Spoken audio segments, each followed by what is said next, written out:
Baba.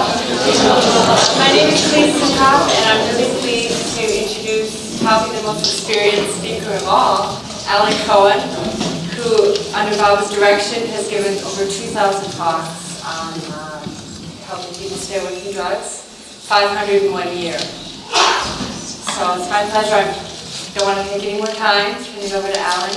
And my question for you is, how did you begin your correspondence with MeherBaba? Thank you, Clay. I think that it's too bad we didn't get a chance to interview you. It's dangerous. It's nerve-wracking being interviewed by Baba lovers. Back in the old days, for example, the LA Baba Group would set up Rick Chapman, Robert Dreyfus, and I on killer talk shows, like Joe Pine and things like that. And then, in the old days also, we used to set up Baba lovers to call in on talk shows to get the subject over to Baba. And Robert, I'm going to recreate history. I said, Robert, you've got to save me because it was in the middle of the night. So I said, call up with a good question that gives us thought. So he calls and he says, I've been reading MeherBaba, and he says there's 7 planes of consciousness and 5 perfect masters. Why not 6?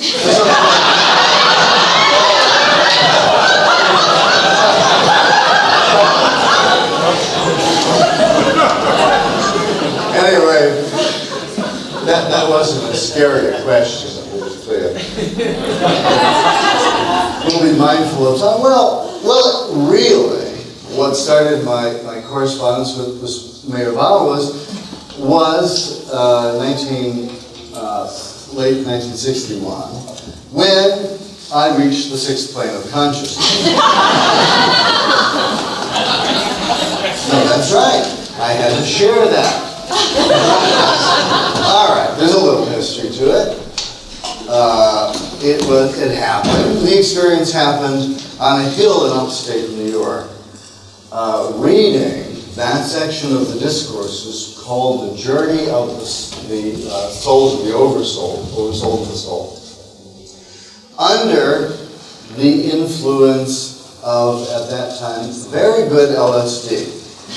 And it had just been a couple of weeks after I had heard of Baba for the first time in Woodstock, talk by Darwin Shaw, a movie, Lynn Ott being there, the Winterfelds from New York, and other Baba lovers.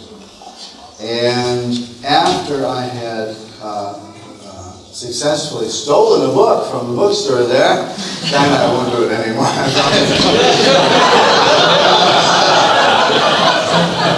Called Sparks, having described in a few paragraphs and sentences that which we of the psychedelic community had been studying ferociously for a year in all Eastern mysticism, this MeherBaba fellow had summarized in a couple of paragraphs. A good book to steal. And strangely, one of the people in our community at Millbrook had been brought up by a woman who was a Baba lover. I never found out who she was, who had given to him original copies of the very most first discourses. And we had that in the psychedelic library at that point, at the International Federation for Internal Freedom, which Henry will appreciate, or if. It was a chance to talk.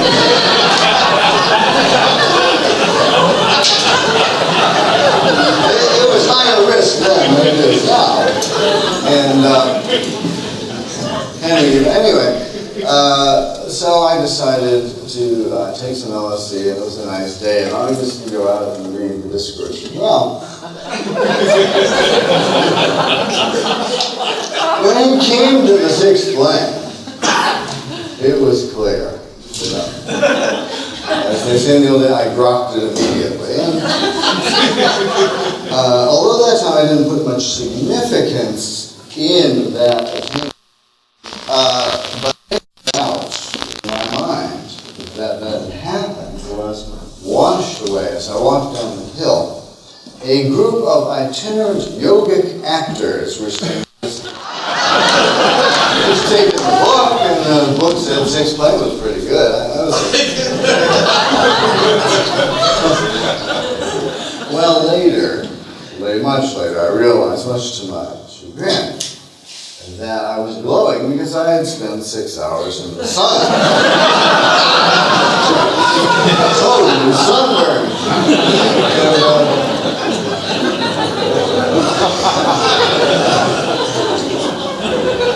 So it did occur to me that people thought the spiritual path was very difficult and spent years, perhaps even centuries, in practices of attainment. And I had figured out with the proper dosage of LSD and this passage, one could zip to the 6th plane relatively quickly. And I said, it's only fair that I should tell the MeherBaba people about this.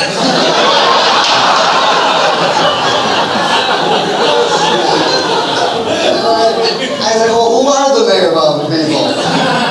I had no record. So I had this, I think I filched, actually it's probably free, a universal message, you know, the little pusher? And it gave a post office box in Myrtle Beach, and a name, a Kitty Davy. So I wrote a letter to Kitty Davy at the Baba Center outlining how this was to be done. And I put down the page number so nobody, and the appropriate micrograms of LSD would be required. And even I translated the equivalent dosage that would be required if you happen to have psilocybin or mescaline only.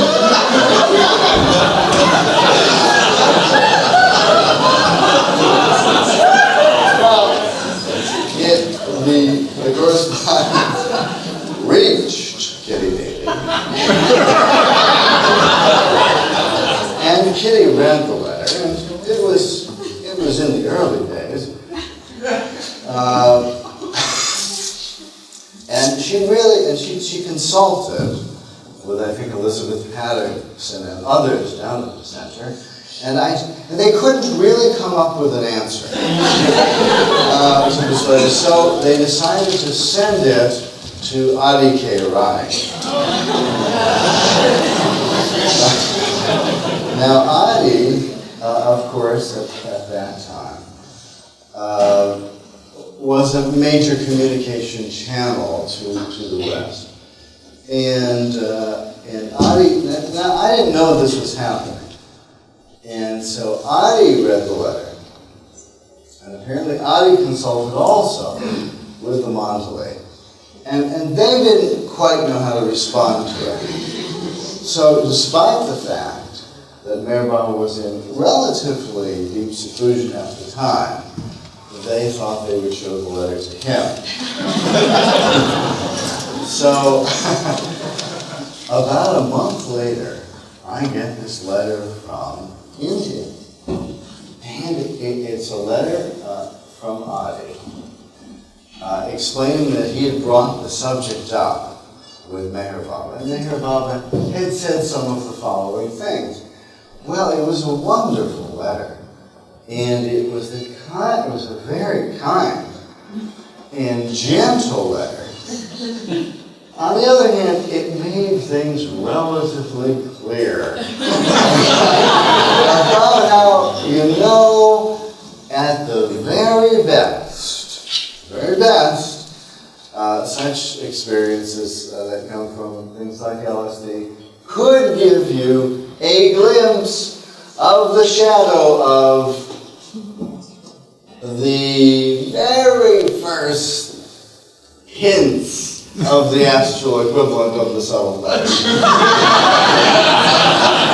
If you were lucky. And the rest of the letter had a lot to do with what it was like if you weren't so lucky.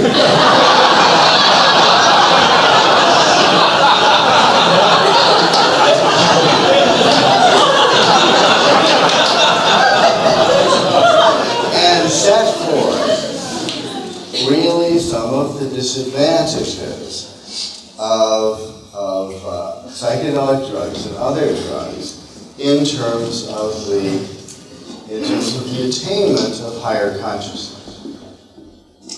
And that began a series of interviews and communications Robert had one, in which Baba, over the next couple of years, developed a fuller and fuller explanation both of the dangers and the pitfalls of drugs for spiritual attainment, and also for certain kinds of drugs in general in terms of their deleterious effects. And setting out how a lot of pharmacological agents could be used legitimately for medical purposes. And so I was very touched by that. And you know, when I was acquainted at that time with what Bob had written, I said, this guy, this is the hippest of the hip. He's the coolest of the cool. And if he says he's God, that's cool with me, because he knows more than anybody we had ever come across. So I think it's, and every maybe 3 years I go back and look at that correspondence. It's a little embarrassing. At least the letters that went out. They weren't, some of the questions I had were not overly profound, but it apparently was a subject of interest in those days, enough to get replies. I didn't know about seclusion, I knew nothing. We were still out in the boonies insofar as MeherBaba was concerned, and contact. And it was only later, about a year later, where the gang began to coalesce seriously. For a year, I didn't even know what you were supposed to do if you were Baba lover. That ignorance remains to this very day.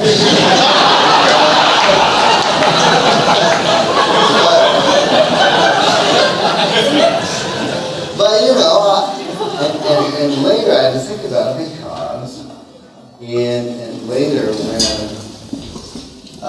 in the spring of 1966, I think it was, Baba threw a relative bombshell, at least in the relatively shy and orderly life that Robert, Rick, and I and others had, to go public, to tell the entire nation and the students and young people about the dangers of drugs, and of course to use Baba's authority to do that, which was a little startling at the time. Because of its implications, I'll come back to that, and we'll finish everything. We'll have both Lucas and Cohenus interruptus experiences.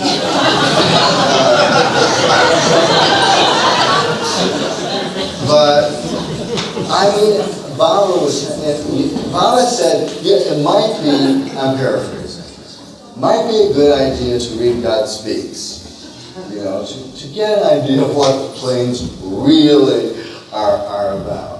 And there wasn't much literature back then. And so there was extremely, I would say, very compassionate and loving letters from India during this period. And I would ask really dumb questions. My favorite dumb question was, remember there was a big controversy during that period of cryogenic freezing of the body right after death. And I'm reading God's Speaks saying, there's nothing about cryogenic survival. So I said, this certainly is a big enough issue to bother God with. So, among other perhaps legitimate questions about drugs, and which Baba used, I think, got me stimulated to ask so he could expand upon. Was the question, well, what happens to the soul this cryogenic thing. I was thinking, would it hang around this body, or how did it work? What happened? So, in part of the response, Adi says, in response to your question about cryogenic survival of the soul, says, what happens is that the person freezes to death.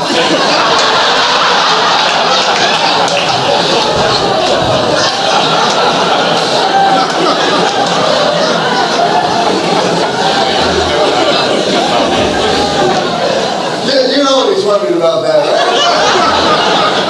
They don't drown, they just freeze to death. That's what they do. And anyway, that went on. And it was later in 1995 when I visited San Francisco, met Don Stevens, first Jews. They told me, in fact, it really was a kind of avatar path. Did I say? I told you I had problems with time. It seems like it was just yesterday.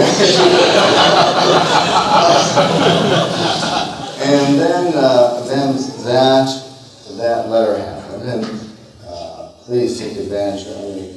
You should exploit Dreyfus as long as he's here. I get some great stories about that time. And what happened when Baba unleashed the Boston Baba Boys on the world. But it's not irrelevant to your question, Clay. I'm being a good interviewee because that was a wonderful thing, because even though during Baba's seclusion and up to the last, when he was very ill, it's a subject that he would correspond about, he would write back. And he very much wanted to hear reports and wanted to hear details of talks and how it went in the U.S. and in Europe, etc. It was a wonderful and loving opportunity. I'll end by a sub-theme. And one of the things is, one of the reasons that, we were exposed to everybody in the old days. Baba was the only spiritual figure who had decently cosmic consciousness, as far as we know, who had a sense of humor. Right? And to me, that was critical. That was a critical attribute.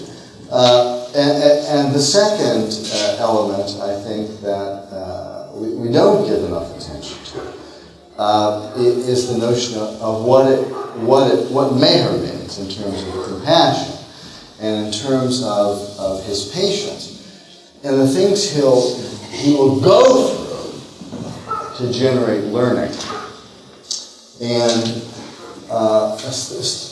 just a brief concluding story is that when the letter from Baba came to go public, radio, television, articles from these itinerant hippies and graduate students who had no access or no credentials for anything,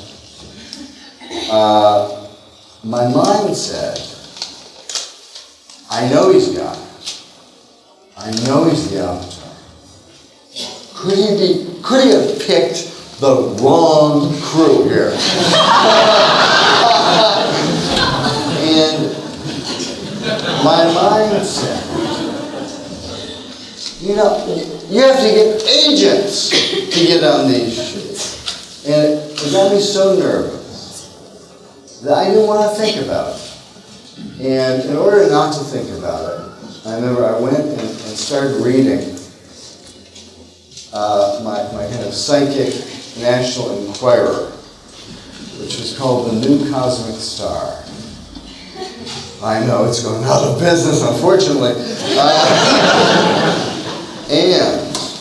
But it was in reading The New Cosmic Star that I realized fully that Meher Baba knew what he was doing, and that we had to obey, and there was sufficient reason to do it even for the mind. Now, how did that happen? It happened that I had won a subscription to the New Cosmic Star. I had won it in a lottery. Furthermore, I had won it in a lottery in which I had told my girlfriend at the time, on going to this psychic symposium, that I was going to win the door prize, and I was willing to bet a bottle of champagne on it. I don't do those things usually. I just knew it. And son of a gun, they drew my name out. And son of a gun, I was ready for my new car, or whatever it was. It was a year's subscription with it.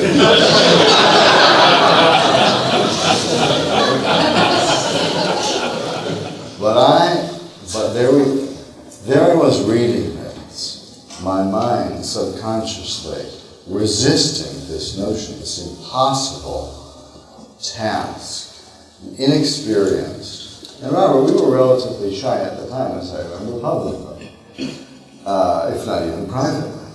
And then suddenly it came to me. I said, my God, this magazine will take an article about God and drugs.